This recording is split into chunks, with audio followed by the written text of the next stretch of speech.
Some people don't fall in love easily, not because they're cold, not because they're heartless, but because their heart learned very early that love is risky.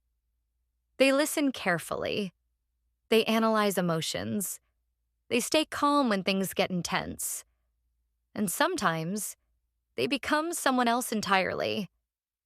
This is the story of Cha Mu-hee, portrayed by Dorami, and the psychology behind a woman who asks one quiet question: can love be translated without losing yourself? Who Cha Mu-hee appears to be on the surface, Cha Mu-hee is rational, independent, emotionally composed, difficult to read. She doesn't react impulsively. She doesn't collapse emotionally. She always seems in control. To many people, she looks strong. But psychologically, Cha Mu-hee is not strong because life was easy. She's strong because she had to be. Love is a mental process, not a feeling. For most people, love is instinctive. They feel first, then think later. But for Cha Mu-hee, love works in reverse. She thinks first. She analyzes. She tries to understand what she feels before allowing herself to feel it. In psychology, this is called intellectualization, a defense mechanism where emotions are processed through logic to avoid vulnerability. That's why love feels like a foreign language to her. She doesn't reject love. She just doesn't trust it yet. Why vulnerability feels dangerous. Vulnerability means uncertainty. And Cha Mu-hee's mind hates uncertainty. Somewhere in her past, she learned emotional openness leads to pain. Dependence leads to disappointment. Trust has consequences. So her nervous system adapted. Her heart learned to whisper instead of speak. Her emotions learned to wait for permission. She doesn't avoid love because she doesn't want it.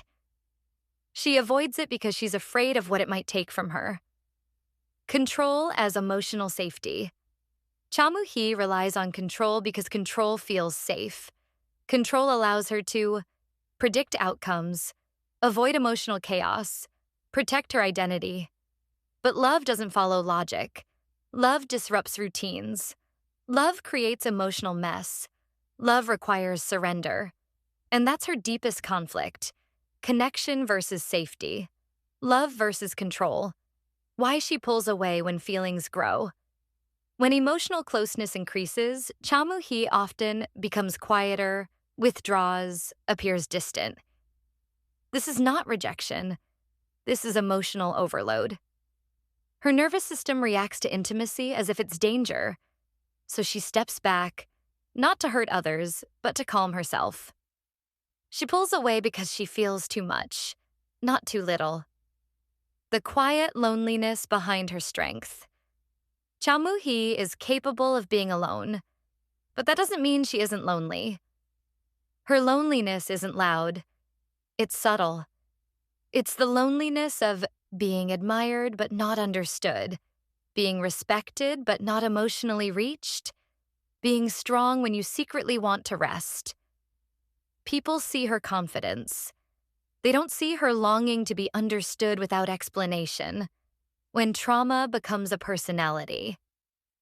This is where Cha Mu-hee's psychology becomes even deeper. Trauma doesn't always look like pain. Sometimes trauma looks like a personality. Instead of breaking down, the mind asks, who do I need to become so I never feel this again? And that's how trauma reorganizes the self. Cha Mu-hee didn't choose emotional distance. Her mind built it. Dorami, the protective version of herself. Dorami can be understood as a protective identity, not a disorder, not a split personality, but a survival mode. In psychology, this is called adaptive dissociation, a mild, functional emotional separation that helps a person stay stable under threat. When Cha Mu-hee becomes Dorami, emotions are muted, logic takes control, vulnerability disappears. This switch is not intentional. It's automatic. Why Dorami appears suddenly? Trauma responses are triggered, not chosen. When Cha Mu-hee senses emotional closeness, risk of attachment, loss of control, her nervous system recognizes danger, and Dorami appears. This sudden shift isn't coldness, it's memory. Her body remembers what her mind tries to forget. Why Dorami feels safer than love. Dorami doesn't hope. Dorami doesn't risk. Dorami doesn't wait to be understood. Dorami survives. So when emotions become overwhelming, the mind chooses the version that keeps functioning. Dorami is not weakness. Dorami is experience-based protection, the cost of living in survival mode. The problem with survival personalities isn't that they fail, it's that they never rest. Living as Dorami means emotional stability, but emotional distance, safety, but no warmth. Function replaces feeling, and slowly, connection feels more dangerous than loneliness. Can love be translated for someone like her? Yes, but not through pressure, not through intensity, not through emotional demands. For someone like Cha Mu-hee, love is learned through consistency, patience, emotional safety. Love becomes a language taught gently, not forced. One safe moment at a time. One experience that proves this time is different. Healing is not erasing Dorami. Healing doesn't mean destroying Dorami. Dorami exists because she once saved Cha Mu-hee.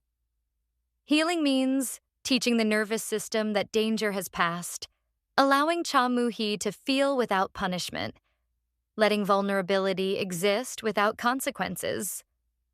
Only then does the mask soften, what Cha Mu-hee represents in real life. Cha Mu-hee represents people who say, "This is just how I am. I'm naturally distant. I don't need anyone." But often, that personality was built, not born. Built to survive. Built to stay safe. Built to avoid pain. Cha Mu-hee teaches us something important. Love is not always something we fall into. Sometimes it's something we slowly learn to trust. If you've ever felt like you become a different version of yourself in emotional situations, not because you want to, but because you have to, you're not broken. You adapted. And like Cha Mu-hee, you don't need to erase who protected you.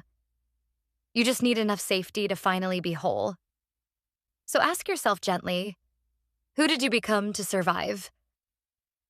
And who are you when you finally feel safe?